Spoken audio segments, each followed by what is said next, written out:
경남 지역 전체는 한나라당, 옛날 한나라당, 지금 새누리당이 가장 강세적이기 때문에 새누리당하고 기타 정당과의 대결 구도를 보기보다는 이제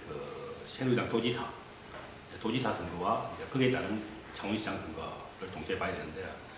가장 중요한 핵심 포인트는 이제 박한수 시장이 도지사에 출마하는 거 아닌가. 지금 공식적으로든 비공식적으로든 출마를 기정하고 있지만, 박한수 시장이 출마를 안 한다 했을 때, 직통시 쪽으로 가버리고 안 한다 했을 때의 이제 변수하고, 출마를 했을 때의 변수, 이 두 개가 가장 내년 지방선거에서 관전 포인트가 아니냐, 이렇게 생각하는데, 그 중에서 특히 이제 박한수 시장이 도로 갔을 때 이제 홍준표 지사하고의 대결 구도, 이것이 하나의 관심되고, 그다음에 더 재밌는 것은 이제 박한수 시장이 창원시장을 그만뒀을 때, 지금 창원시장을 기대하고 있는 사람들이, 출마를 준비하고 있는 사람들이 많은 사람들이 있는 걸 알고 있는데, 그분들의 이제 행보, 굉장히 빨라질 것이고, 거기에 따른 이제 새누리당의 공천 문제, 이런 것들이 문제가 안 되겠느냐. 그리고 또 이번 그렇게 봤을 때는 박한수 시장하고 지금 홍준표 도지사의 선거구도는 이제 창원시장을 좀 런닝메이트 정도의 성격을 가질 것이다. 왜냐면 누가 더 많은 가장 핵심적인 이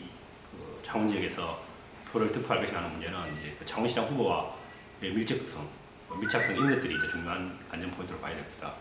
그랬을 때 어쨌든 홍 지사 입장에서는 지금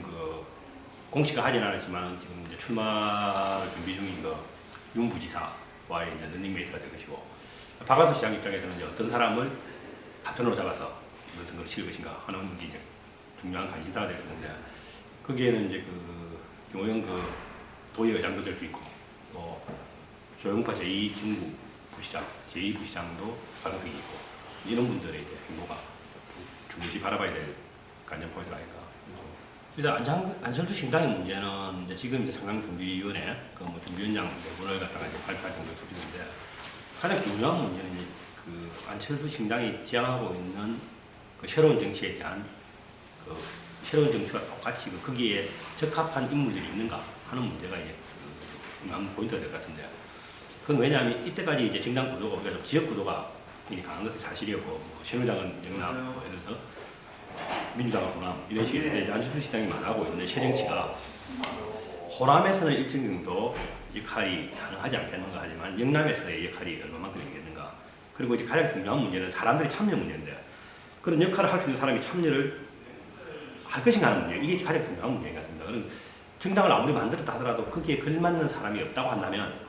아무리 좋은 정치를 표방한다 하더라도 국민들 지지를 받아가기가 좀 힘들 것이고, 만약에 이제 예상의 좋은 사람들이 참여한다면 지금의 어떤 민주노동당의 어떤 이석희 의원 문제로 인한 민주노동당에서 빠져나간 또 조금 진보적인 어떤 성향의 사람들, 이런 사람들을 흡수할 수 있다면 어느 정도 성과는 가져갈 수도 있지 몰라도 큰 낙지는 좀 힘들지 않겠는가 하는 게 제가 생각하는 예상입니다. 민주당의 전망이다. 민주당이 어쨌든 제1야당으로서 자기 역할이 분명하게 있는 것은 사실인데, 대선과는 이 지방선거 대선과는 또 다른 양상을 보이게 됩니다. 대선은 이제 1대1 구도에서 치러지기 때문에 당선된 박근혜 대통령이 할지라도 60% 70% 득표를 할 수 있는 건 아니고, 그러나 이거는 이제 지방정치에 왔을 때는 후보자의 어떤 다변화, 또 앞으로 어떻게 진행될지 모르지만은 특히 이제 도지사라든가 도의원을 제외한 기초단체장, 기초의원의 공천 문제가 어떤 식으로 공천제가 폐지되냐 마냐에 따라서 이제 후보의 다변화에 대해서 나타나기 때문에 예상의 변수가 나올 수 있습니다. 저번 이제 지자체 선거에서 가장 큰 변수로 됐던 것은 김명곤 김해시장의 당선. 이것은 이제 한나라당, 새누리당을 지지하는 사람들의 어떤 분열 현상에 의해서 좀 덕을 본 그런 경우가 나타날 수 있기 때문에, 이후에도 마찬가지로 이제 민주당의 약심이 예상외로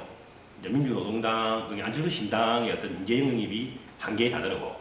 민주노동당의 정당적 한계에 부딪힌다고 했을 때 그 대안으로서 민주당의 역할이 보여질 수 있는데, 그랬을 때 이제 자치단체장에 대한 어떤 성과보다는 기초의원이라든가 또 강력의원이라든가 도의원이라든가 이런 쪽에서는 민주당의 약심이 좀 예상을 할 수 있지 않느냐. 그러나 우선 가장 중요한 문제는 이제 도지사 선거 같은 경우에도 민주당에서 특별하게 거론되는 사람들은 많이 있지만은 뚜렷하게 제 생각으로는 박한수 시장이라든가 홍준표 현 지사에 걸맞는 그런 어떤 인물들은 없지 않는가. 그랬을 때 이제 도지사 선거에서의 한계는 틀림없이 있을 것이고, 그리고 또 김두관 전 지사가 어쨌든 간에 그 무소속 당선됐지만은 많은 사람들이 생각하기로 야권 후보로 볼 수 있기 때문에 그 중도 사퇴 문제가 미치는 영향도 있을 거고, 그랬을 때 이제 도지사 선거에서는 뚜렷한 한계가 있을 것이고, 다만 약진한다면 이제 몇 개 지역, 뭐 김해라든가 현직 시장님은 그 김해라든가 또 거제라든가 양산이라든가 이런 쪽에서 약진은 좀 기대해 볼 수 있지 않느냐. 그러다 하더라도